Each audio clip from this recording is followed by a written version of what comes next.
Les amis, bonjour et bienvenue dans un nouvel épisode du podcast Pépinière.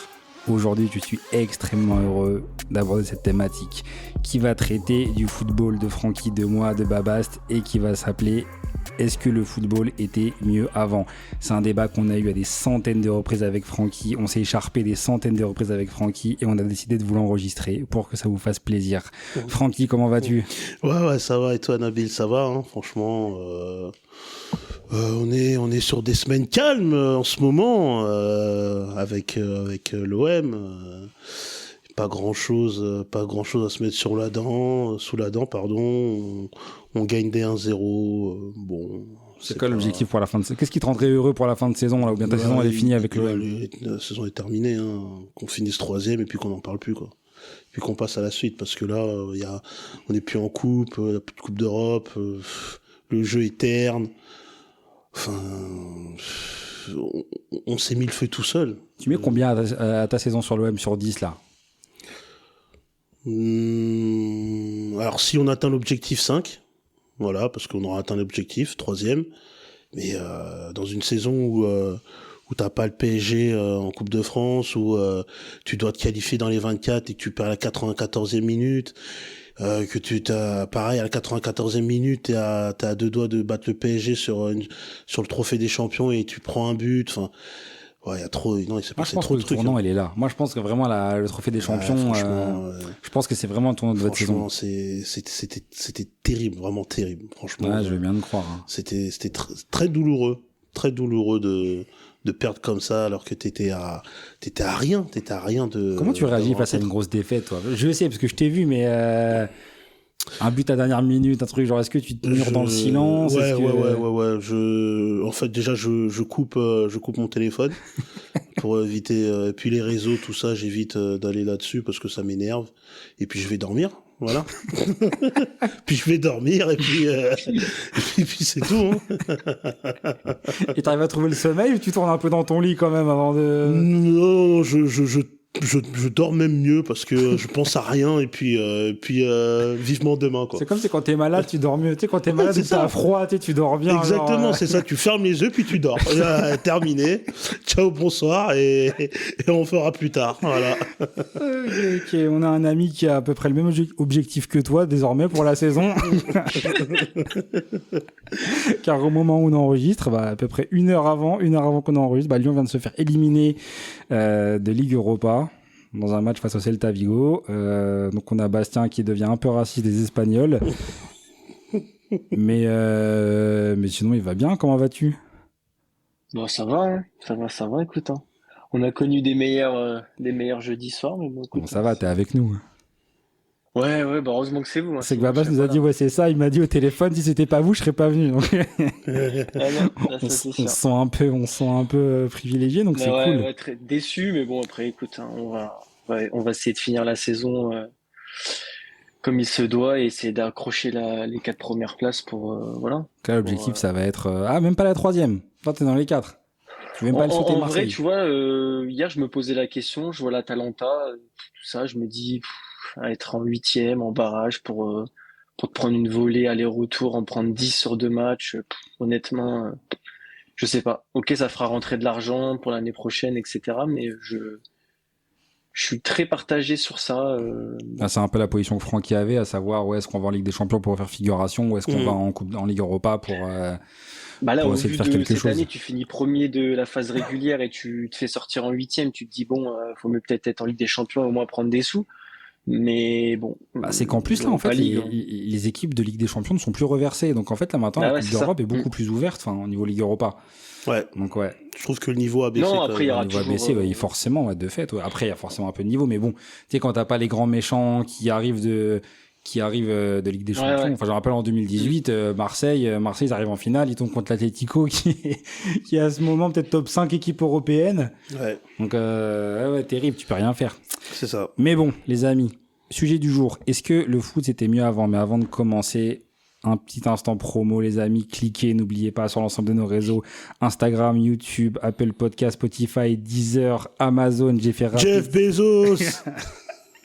On va regarder, tu sais que je crois que j'ai même pas les codes. Faut que je demande à Omar les codes parce que ça se trouve, on a genre même pas d'écoute dessus. Alors, c'est 10 heures à chaque fois, ils mettent un jour à publier le podcast. Ouais, en plus, moi, je suis abonné 10 heures, donc à chaque fois, je suis obligé de. À chaque fois, on envoie des mails au support. Ouais, qu'est-ce que vous faites? On est des créateurs français, vous faites pas le boulot et tout. Le mec, il me répond, va te faire fou.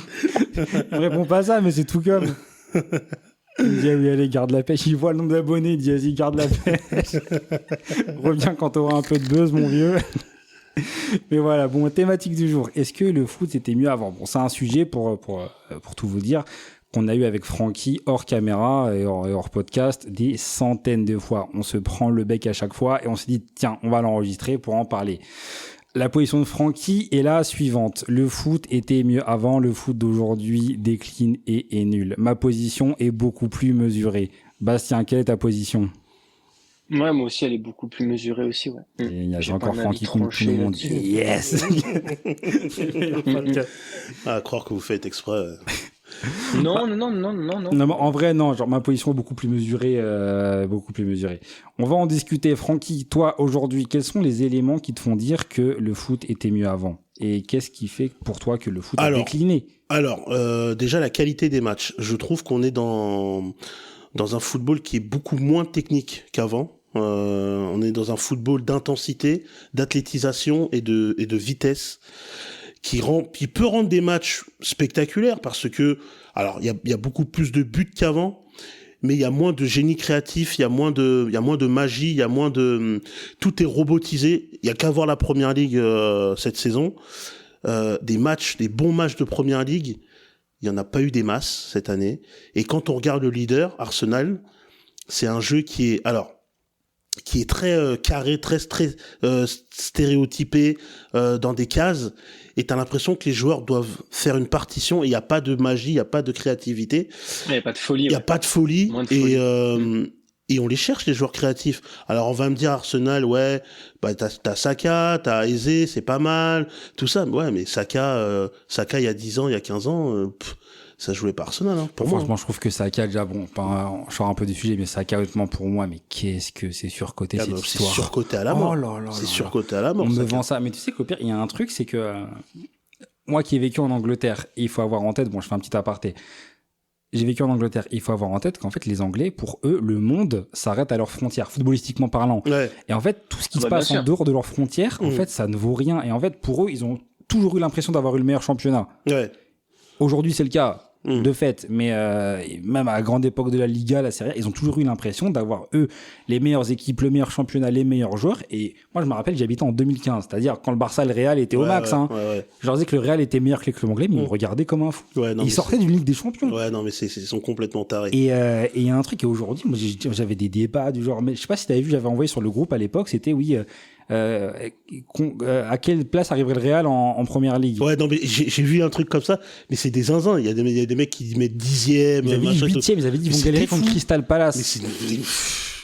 Mais ils connaissent pas le foot. Mais ils sont hors sol, eux. Je pense qu'ils sont, je pense que c'est vraiment un championnat. Et là, je pense d'ailleurs qu'il faudrait faire une thématique un jour. Est-ce que la première ligue est surcotée? Bien évidemment, oui. Bien sûr mais voilà, mais tu vois, les Anglais sont un peu comme, au football, sont un peu comme les Américains dans la vie, tu vois. Les Américains, ils pensent que, y a rien autour, tu sais, le monde s'arrête aux États-Unis. Ouais. Faut regarder les trucs, moi j'aime bien regarder, tu sais, ils font des débats, est-ce que la NFL, le Super Bowl, ça vaut une Coupe du Monde? Finale de Coupe du Monde. Machin et tout, mais gars, mais la NFL, mais à part toi, il y a personne qui la regarde, ton truc de merde, tu vois. Et eux, non, mais c'est vrai, on a l'impression que, enfin, il y a que eux, enfin, ils sont sur leur planète. C'est un peu comme tout, c'est un peu comme dans les films, dès qu'il y a des aliens qui attaquent, ils attaquent directement les États-Unis. Ils attaquent New York tout le temps. C'est ça, ouais, exactement, ouais.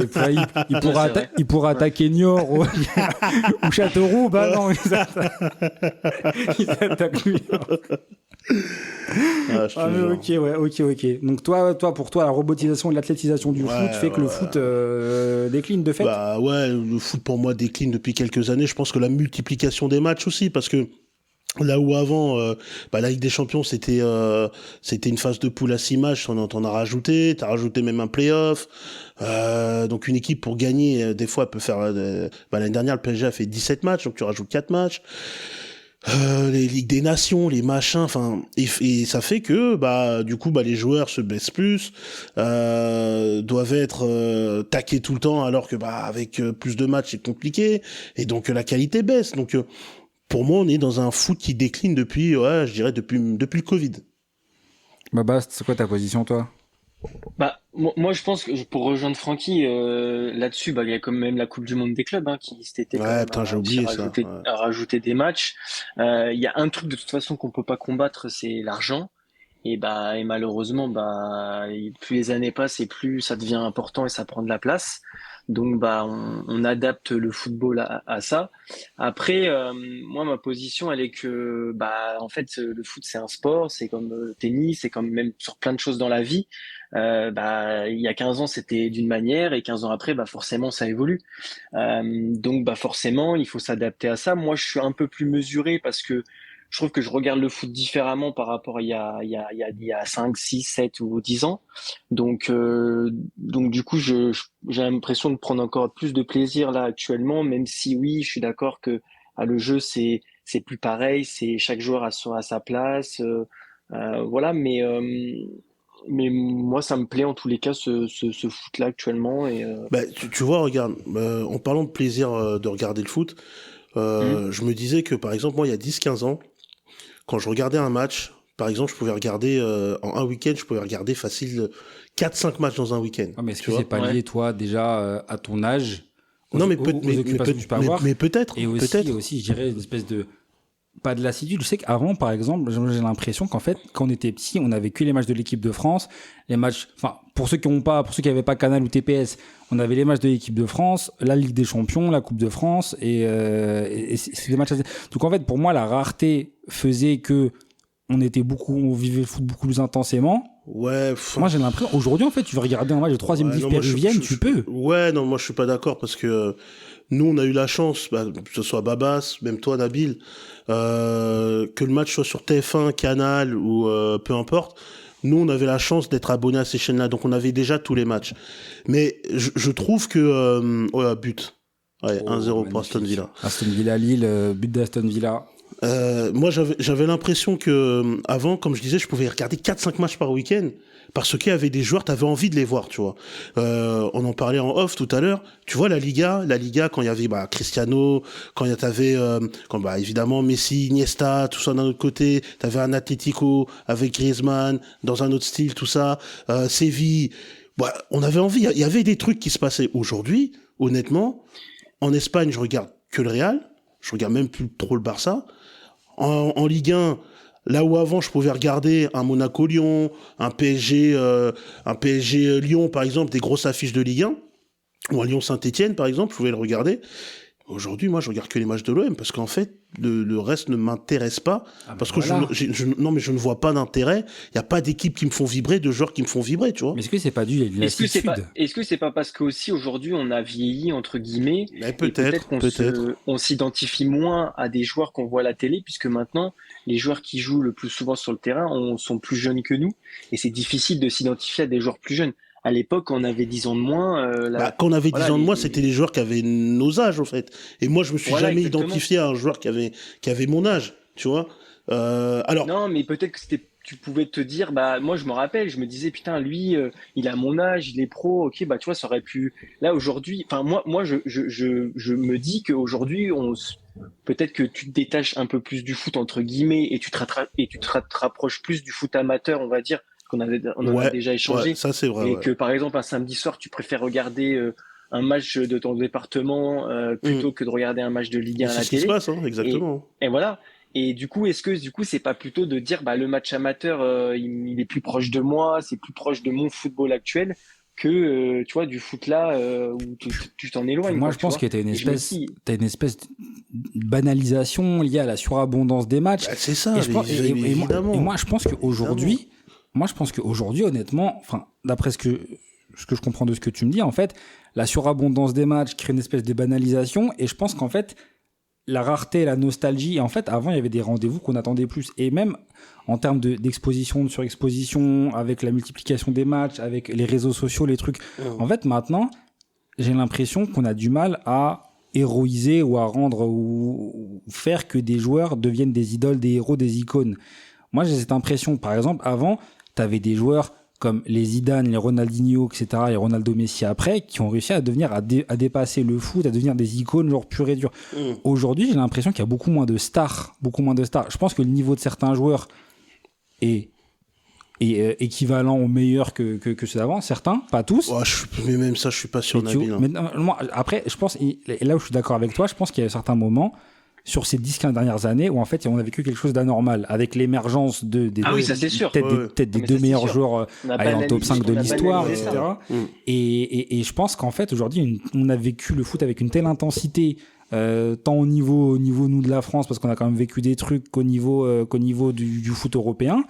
En fait qu'aujourd'hui il y a une espèce de creux qui se fait, et je pense que c'est une histoire de cycle. Ouais, non, mais quand on dit le football c'était mieux avant, à quelle période, avant qui, tu vois? Parce que on va dire que nous on a commencé à regarder le football, on va dire années 2000. Ouais, au début des années 2000, où là c'est vrai que on regardait les joueurs avec des yeux d'enfant, donc de toute façon notre regard sera biaisé par rapport à ça. Mais on a quand même vécu la période, pour moi, la meilleure période du football, où les matchs vraiment étaient incroyables, c'est entre 2010 et 2015. Où là, c'est le prime de Messi, c'est le prime de Ronaldo, c'est le prime de Mourinho, de Guardiola. T'as des équipes derrière. Enfin, le Bayern est incroyable, l'Atlético est incroyable. Et là, vraiment le football était excitant. Alors peut-être que c'était un moment exceptionnel, mais en 2015, je trouve que ça commence à un peu décliner. Et en fait, depuis le Covid, j'ai l'impression que entre les nouveaux schémas, les joueurs qu'il faut qu'ils rentrent dans des cases, il y a plus de place à la créativité. Tu vois, par exemple, un Cherki. On a tous vu le match City Real de cette semaine.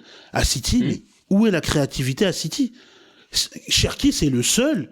Alors, il a pas fait un grand match, mais c'est le seul, au moins, qui te sortait un peu des standards de ce jeu un peu stéréotypé de City. Moi, c'est ce que j'avais peur quand il arrive à City. Je me suis dit, avec Guardiola, ça va être bien, mais j'avais peur qu'il le sorte de cette liberté qu'il avait à Lyon, où on lui disait, écoute, joue, fais ce que tu veux, et enfin voilà. Et c'est vrai que t'as raison, c'est le seul. C'est le seul. Et t'as vu, et Cherki n'est quasiment jamais titulaire, enfin titulaire une fois sur deux avec Guardiola, alors que c'est le seul joueur qui est créatif. Foden, il joue même plus. Je pense qu'il y a une histoire. Foden joue même plus, alors que c'est un créatif aussi. Il y a une histoire je pense que City est vraiment dans le creux de la vague, dans la mesure où ils ont été au top de 2017-18 jusqu'à 2023-24. Et là, vraiment, je pense que c'est la fin de Guardiola à City, c'est la fin de la grande génération de Manchester City. Oui. Mais si tu prends des clubs comme le Barça qui ont décliné, là, fait quand même la part belle aux joueurs créatifs. On a des mecs comme Yamal, des mecs comme Pedri, etc. Mais heureusement, au Real, ils essaient quand même de faire. Au Real, faut me dire qu'il est créatif, hein, honnêtement. Vinicius est créatif. Non. Quoi? Non. Mais comment tu peux dire ça? Non. Vinicius. C'est quoi la créativité? Attends. Vinicius, il y a 10 ans, il joue pas au Real Madrid. Jamais de la vie, il y a 10 ans, Vinicius, il est titulaire au Real Madrid. Au mieux, il est remplaçant, mais jamais il est titulaire au Real Madrid il y a 10 ans. Mais quel rapport avec la créativité, là, du coup, je comprends pas. Parce qu'en fait, on parle de, là, tu dis, il n'y a pas de joueur créatif. En fait, Vinicius, une histoire de, toi, tu parles de niveau, pas de créativité, là. Ouais, c'est un peu lié, c'est un peu lié. Mais en termes de, là, tu me parles du meilleur Real de l'histoire il y a 10 ans, à peu près. Mais après, Vinicius, ça reste un top joueur dans une top équipe, et c'est quand même un mec, moi, je suis désolé, peut-être, on n'a pas la même approche de Vinicius, toi et moi. Non, ça, je pense qu'il faut que nos éditeurs le sachent. Pour moi, Vinicius, c'est un tout droit amélioré. Hein. Mais t'es un ouf. Mais comment tu peux dire ça? Pour moi, il y a un peu comme Djibril Cissé, mais avec des vas-y, arrête. Mais tu sais, je m'attendais à un Théo Alcotte. J'allais arrêter le podcast à 17 minutes, je vous préviens. Non, mais pour moi, Vinicius, c'est Barcola, c'est des mecs qui vont vite avec le ballon. Vas-y, arrête. Bastien, interviens, s'il te plaît. Moi, j'ai un argument sur ce que vous disiez. Moi, je pense qu'aujourd'hui aussi, on est un peu notre regard, il est un peu biaisé parce qu'aujourd'hui, au temps des réseaux sociaux, on est souvent en train de nous rabâcher, vous savez, les memories, entre guillemets, en disant il y a 10 ans, rappelez-vous ce but-là. Il y a 5 ans, rappelez-vous ce but-là, etc. Et en fait, on passe jamais à autre chose et on nous remet tout le temps, on nous remémore tout le temps ces années-là. Et en fait, on est toujours en comparaison. On vit dans le passé, on vit dans une espèce de nostalgie je dirais global. Totalement. C'est un peu comme nos parents qui nous parlaient de Platini, qui nous parlaient, dit ouais mais ton Messi il est bien, mais voilà moi je me rappelle de Messi à l'époque, et puis il y avait machin, puis il y avait Socrates, puis il y avait Rocheteau, puis il y avait des trucs machin. Et quand tu vas à la buvette au foot, t'as le mec avec le maillot de Saint-Etienne, etc. Tu vas lui parler genre de Yamal, il va te regarder et il va te prendre pour un fou. Mais surtout que quand par exemple si on prend la Ligue 1, aujourd'hui, si on nous parle de la Ligue 1, on nous parle que en négatif, c'est-à-dire oui, les droits TV, oui, la Ligue 1, c'est une catastrophe, etc. Mais au niveau du jeu, la Ligue 1, enfin, je suis désolé, mais pour moi. Mais alors si on parle du niveau général de la Ligue 1, alors au niveau du jeu, alors je pense que c'est mieux qu'il y a quelques années. Ah oui, mais Babas reprend les effectifs il y a 10 ans. Allez, on va dire 10-15 ans. Des gros clubs de Ligue 1. Avec les joueurs qu'ils avaient, par rapport à ceux qui sont là aujourd'hui, tu verras que le niveau, il a également baissé. Bah, pas forcément, tout dépend des équipes. Paris, ça n'a pas baissé. Non, Paris, non. Bah, tu prends des clubs, je sais pas, comme Rennes, ça n'a pas baissé. Lens, ça n'a pas baissé. Moi, j'ai quand même l'impression que il y a 10 ans, ils avaient des meilleurs effectifs. Même au niveau européen, bon, tu prends Real, Barça, Bayern, qui étaient les plus grosses équipes, ok, mais tu as des équipes, il y a 10 ans, des clubs comme Liverpool qui étaient dans le creux de la vague, tu as des clubs comme Arsenal qui étaient dans le creux de la vague, tu as des clubs comme le PSG qui étaient moins bons. Moi, je pense qu'en effet, si on compare Real-Barça, des clubs comme ça, en fait, quoi qu'il arrive, avant qu'on ait des générations comme ça et avant qu'on ait des joueurs comme Messi, Ronaldo et tous leurs lieutenants, je pense qu'on va devoir attendre. Et là, je pense qu'en effet, on peut enterrer le foot parce que pas sûr que ça arrivera un jour. Mais d'accord. Moi, je suis d'accord avec toi. Là, aujourd'hui, là, les gars, dites-moi, c'est qui un milieu de terrain qui vous fait un peu qui vous fait sortir de votre canapé, qui fait des trucs que les autres ne voient pas. Moi, j'essaie de trouver, mais j'arrive pas à en voir. J'ai l'impression qu'ils sont tous les mêmes prototypes, tout le monde joue pareil, 3-4-3 ou 4-2-3-1, machin, et puis les deux devant la défense, il faut que ça soit costaud. T'avais des variations à l'époque, il y a 10 ans dans les formations, pour moi c'était la même chose. Après, il y en avait, mais putain, moi j'arrive pas à voir. Mais même City, ils sont passés d'un milieu de terrain où t'avais De Bruyne, t'avais Foden, t'avais Bernardo. Ah là, je vois Reinders, Rodri qui n'avance plus.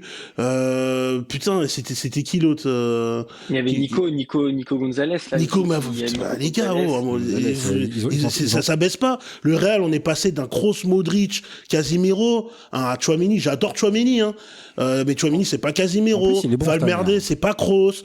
Modric, c'est pas Arda, c'est pas Modric, tu vois. Vrai, si tu fais les autres clubs, genre Arsenal. Non, mais vous en aviez parlé dans l'épisode que vous aviez fait sur les numéros 10. Et en fait, aujourd'hui, on recrute des joueurs avant tout. Quand on recrute par exemple un 10, on se dit, mais attends, est-ce qu'il va faire les efforts c'est ça. Tu vois, par exemple, typiquement sur le match de ce soir de Lyon, Hendrick, là, tu vois ses limites. C'est-à-dire que c'est un joueur qui fait pas d'efforts. Quand tu passes à 10 et que tu lui demandes de prendre le côté droit, et de faire les efforts pour revenir, tu vois que c'est un effort surhumain et en fait ça ne devrait pas. Et en fait aujourd'hui on se base beaucoup là-dessus alors que Hendrick c'est peut-être le joueur le plus créatif sur le terrain, tu vois, à ce moment-là.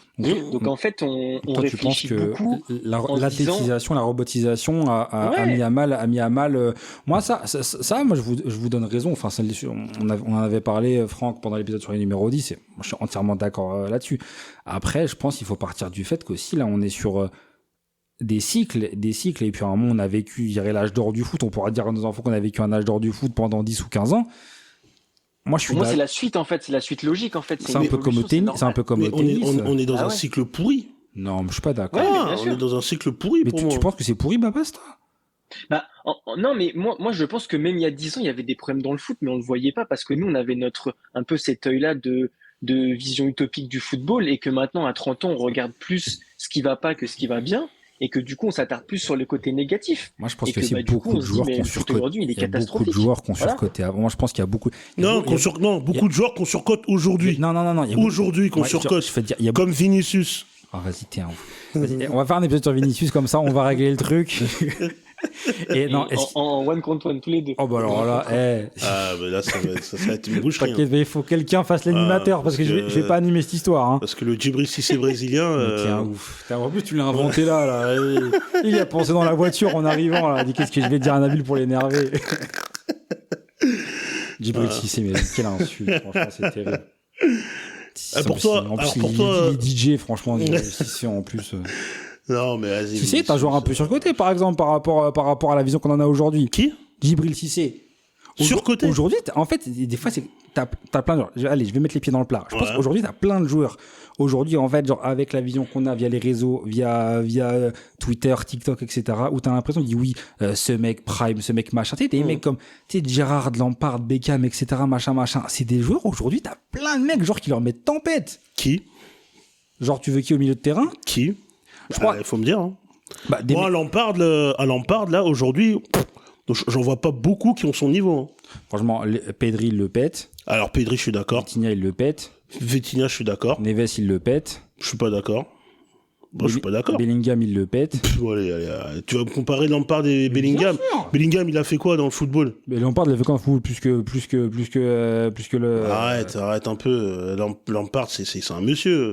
Mais je sais, mais c'est un mec qui a fini meilleur buteur de première ligue en jouant au milieu de terrain. Ça en dit long sur la première ligue. Mais moi, je pense qu'on a une vision un peu, je vais pas dire déifiée, mais une vision un peu.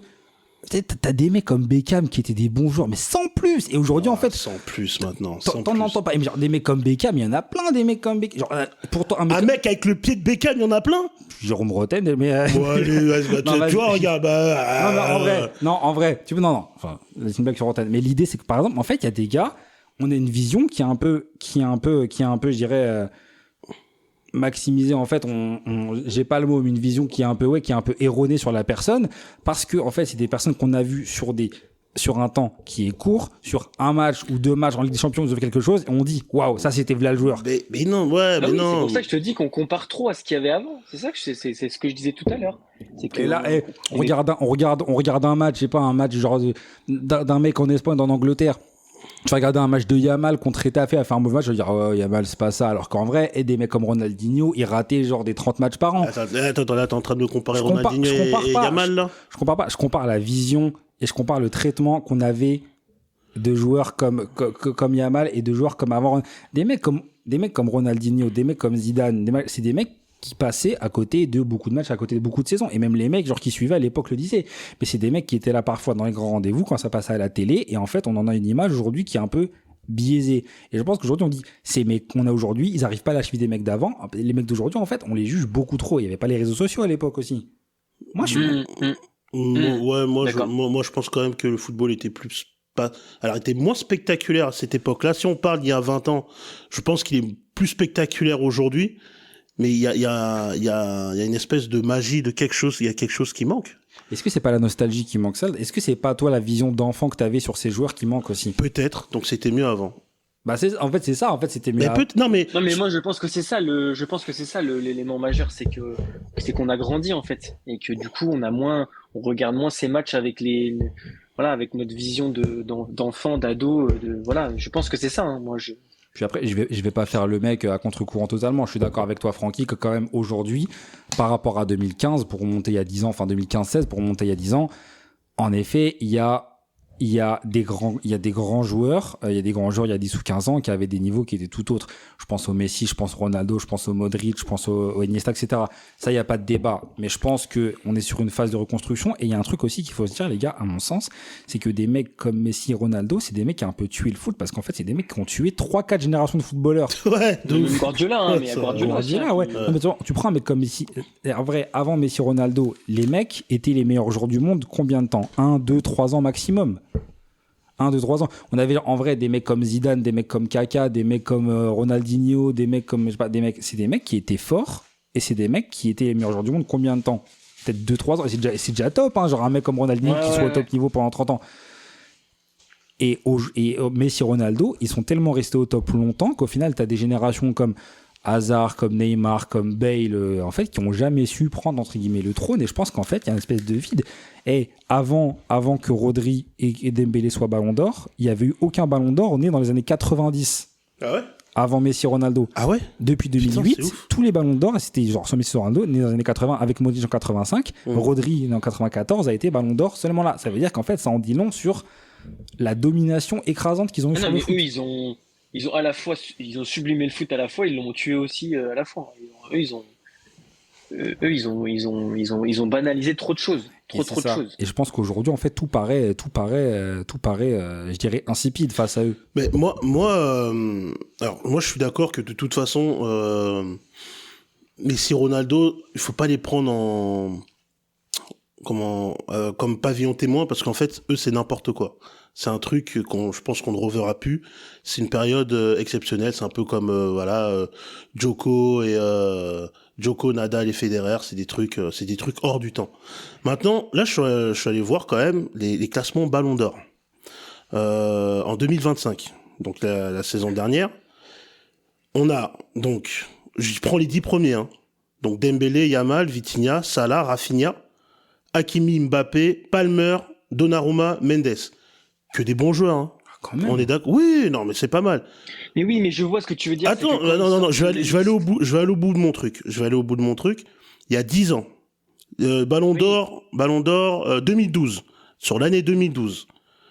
On a Messi, Cristiano, Iniesta, Xavi, Falcao, Pirlo, Casillas, Drogba, Van Persie, Zlatan.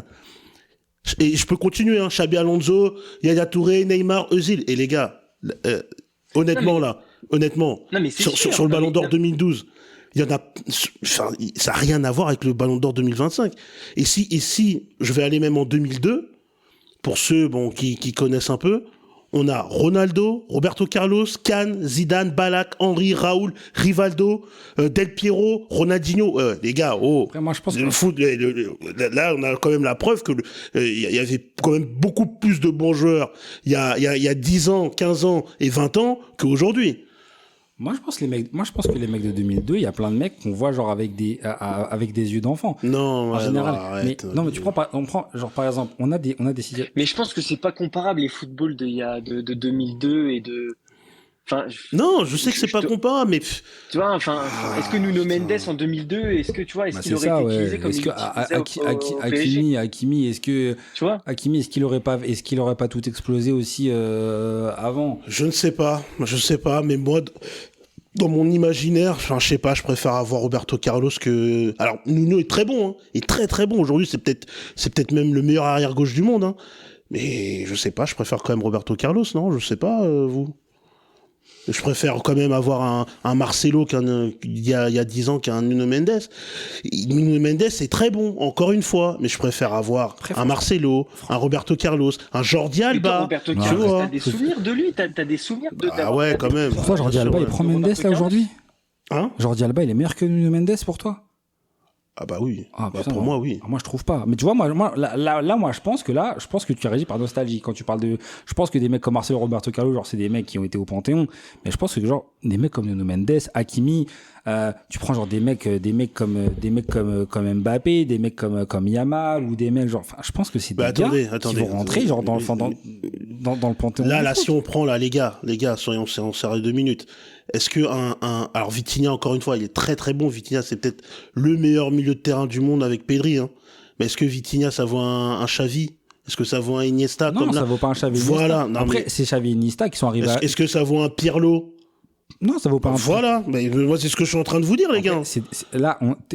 Là, tu dis aussi des mecs qui sont arrivés à maturation dans des équipes qui ont été construites et qui exploitent toutes leurs qualités de manière optimale. Et c'est des trucs, en fait, qu'on n'a pas forcément, qu'on n'a pas encore eu. Et moi, je suis d'accord que dans une phase de reconstruction du foot, ça, il n'y a pas de débat. Mais moi, je pense que le fait de dire, en fait, le foot a décliné et ça arrivera jamais, et on n'y reviendra plus. Ah non, j'ai jamais dit ça, moi. Moi, j'ai juste dit qu'aujourd'hui, en 2026, le football est moins fort qu'en 2012 et qu'en 2002. En 2002, je pense pas. Si. Moi, je pense qu'il y a aussi une espèce de vision, pas dire un peu déifiée, une vision un peu genre, ouais, on voit les joueurs parfois plus beaux qu'ils ne sont et plus beaux qu'ils n'étaient. C'est des trucs. Tu prends un truc comme France 2006. Ouais. France 2006, genre, qui est une sélection qui nous a tous fait rêver, on a tous eu les maillots, on a tous pleuré, etc. France 2006, t'as l'impression qu'en fait, c'est les mecs, genre, c'est une sélection genre, exceptionnelle, incroyable, qui roulerait sur tout le monde. Le truc, c'est qu'on est quand même sur beaucoup de mecs qui sont en fin de course, en fin de carrière, qui ont plus été des joueurs qui ne sont des joueurs. Et en fait, la vision qu'on a de Zidane en 2006, c'est pas Zidane qui avait en 2000 ou en 2002, etc. Et le truc, c'est que j'ai l'impression qu'en fait, il y a beaucoup de mecs, on retient des moments qu'ils ont eu pour dire « Ah, ces mecs-là, c'était meilleurs que les mecs aujourd'hui. » Alors, en plus, je pense que tu as pris un très mauvais exemple, Nabil, parce que la Coupe du Monde 2006, je pense que c'est l'une des plus belles de l'histoire, parce qu'en fait, elle fait le pont entre deux générations. Ça, je suis d'accord. Quand tu prends chaque équipe, chaque grande nation, en 2006, tu prends la France, t'as du Zidane, t'as du Henry, t'as du Vieira, enfin bref, t'as que du Ribéry. Voilà, pont entre deux générations. Tu prends l'Angleterre, t'as du Lampard, du Gerrard, du Beckham, devant t'as Rooney, t'as Terry derrière, t'as Ferdinand. Le Brésil, Ronaldo, Ronaldinho, Carlos, Cafu, Kaka, enfin bref, hein. Tu prends même les Pays-Bas, enfin, t'as des grands joueurs, t'as Van Persie, Robben qui arrive, et t'as un peu l'ancienne génération. Qui est encore là, le Portugal, t'as Cristiano, t'as Figo, t'as Maniche, t'as Rui Costa, t'as Paoletta, enfin, les grands joueurs sont les futures stars qui vont être les stars des années 2010 sont là, jeunes, et celles qui étaient stars dans les années 2000 et fin des années 90, c'est leur dernière Coupe du Monde.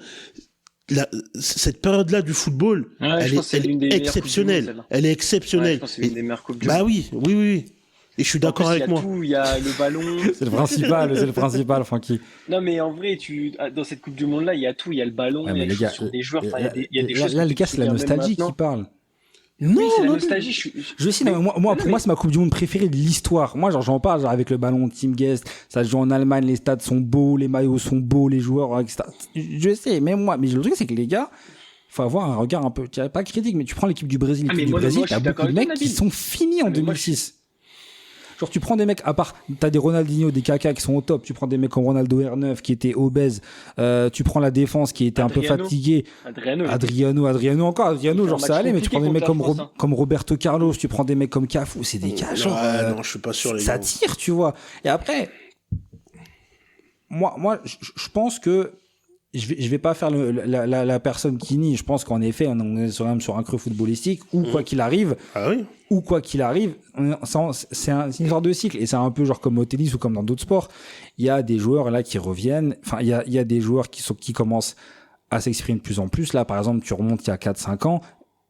On n'avait pas autant de joueurs aujourd'hui, genre qui font plaisir. Il y a 4-5 ans, moi j'ai l'impression d'être dans un foot vraiment apathique où genre on faisait la part belle aux joueurs rapides, il y avait plus forcément de dribbleurs. Aujourd'hui, on a beaucoup. Moi j'ai l'impression que c'est aujourd'hui, hein. Mais aujourd'hui, tu prends des mecs comme Yamal, des mecs comme Vinicius. Rodrigo, il est un peu mort. Tu prends des mecs comme Rafinha. C'est des gars qui dribblent. Attends, mais Nabil, tu vois, on prend des mecs comme Yamal, tu vois.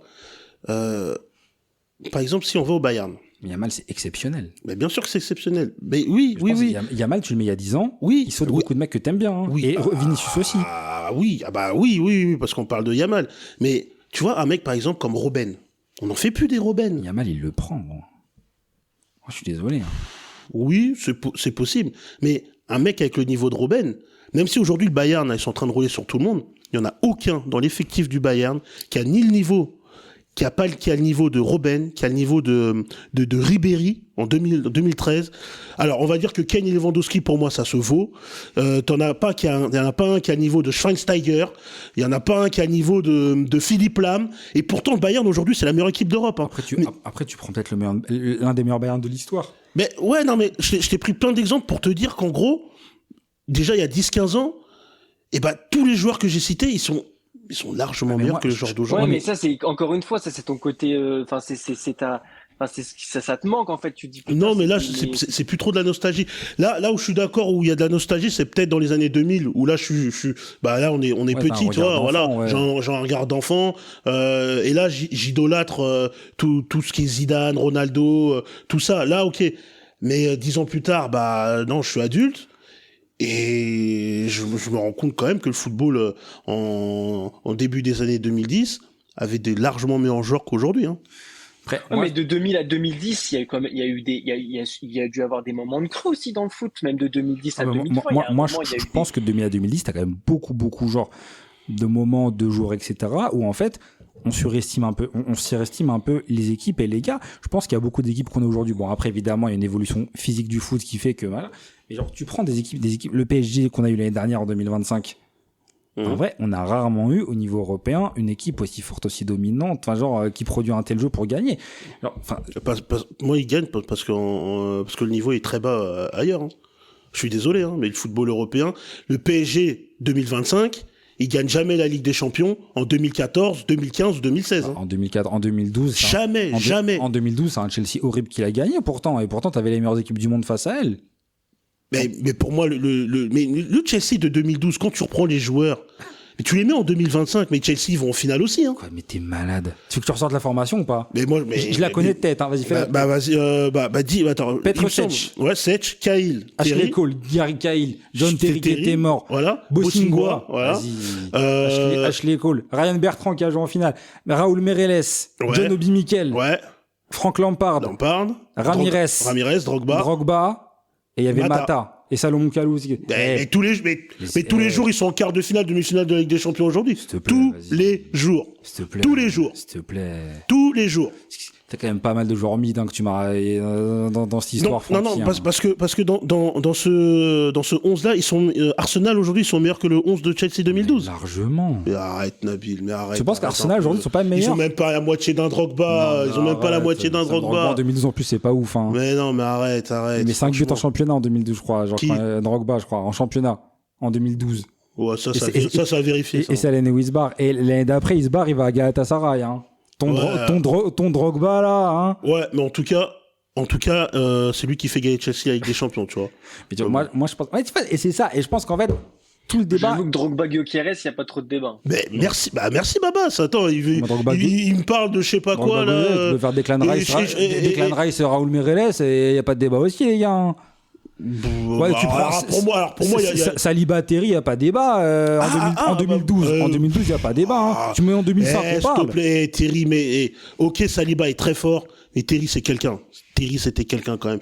Cahill, Gaël, Cahill, moi je dirais à la limite Cahill. Ouais. Oui, voilà. Et même dans les buts, hein, Petr Cech, ça n'a rien à voir avec Raya. Hein. Oh, Petr Cech, il est meilleur. Merci. Et même Ashley Cole de 2012, il est meilleur que l'arrière-gauche d'Arsenal. Hein. C'est qui là qui a joué hier? Il y a Calafiori qui est Capier. Ashley Cole en 2012, les gars, c'est pas ça. Ashley Cole, juste après, il part à l'AS Rome. Hein. Ouais, mais juste après, Nabil, ça c'est.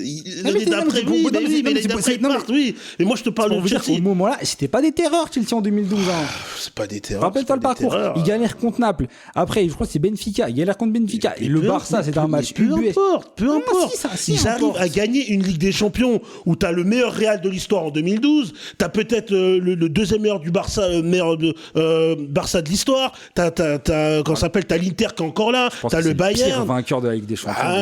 Ben non, justement, je trouve qu'il est beau parce qu'en fait, c'était pas les meilleurs et puis ils sont allés chercher les victoires, tu vois. C'est le pire vainqueur. Franchement, pour moi, c'est vraiment la victoire du non-football. Mais ouais, vous avez un entraîneur de merde, des joueurs de merde. Non, franchement, en vrai, c'était ouais.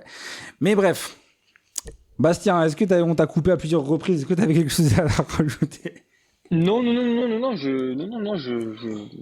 j'ai dit ce que j'avais à dire. Je pense que aujourd'hui, notre regard est biaisé par le fait qu'on ait évolué aussi nous et qu'on regarde peut-être plus en profondeur le foot qu'avant. On s'arrête pas qu'au terrain et on regarde aussi ce qui se passe à côté. Toi, Francky, t'as un train de vie de ministre. Toi, Babas, t'as un train de vie de dingue avec les entraînements, avec la vie. Et puis on a plus le temps pour regarder du foot. Et puis certains d'entre nous ont des familles. Non, je tiens encore à regarder ma Ligue 1. Tu regardes autant qu'avant, tu penses? T'as l'impression? Je regarde moins la première ligue à l'époque avec Francky quand on commençait à se connaître, etc. Mais j'essaye de me regarder mes matchs de Ligue 1, bien sûr Lyon, et puis j'essaye de suivre 2-3 équipes comme la Lens, Strasbourg. J'essaye de les suivre un peu, voir ce que ça donne, tu vois. Donc non, et puis moi je regarde beaucoup de replays après. Moi je regarde beaucoup de replays, donc ça joue aussi, tu vois. Okay. Donc oui, j'arrive à regarder mes matchs quand même. Ok. Francky, le mot de la fin? Le mot de la fin, le foot était mieux avant. Voilà, je pense que vous avez compris le point de vue de Francky. Voilà. Et en plus là, avec le débat, je suis encore plus convaincu qu'au début de l'émission. J'ai pas réussi à convaincre Francky, mais les amis, voilà, on a pris un réel plaisir à faire ce débat avec vous. N'hésitez pas à nous donner votre avis, n'hésitez pas à nous solliciter si vous voulez qu'on fasse des débats qui vous plaisent, et on en fera aussi qui nous plaisent d'ailleurs. Et voilà, les amis, c'était vraiment un plaisir de faire ce débat avec vous. Nous reviendrons très très très bientôt avec d'autres thématiques toujours plus intéressantes les unes que les autres. Continuez à nous suivre, cliquez les amis, gros bisous à vous. Allez, ciao.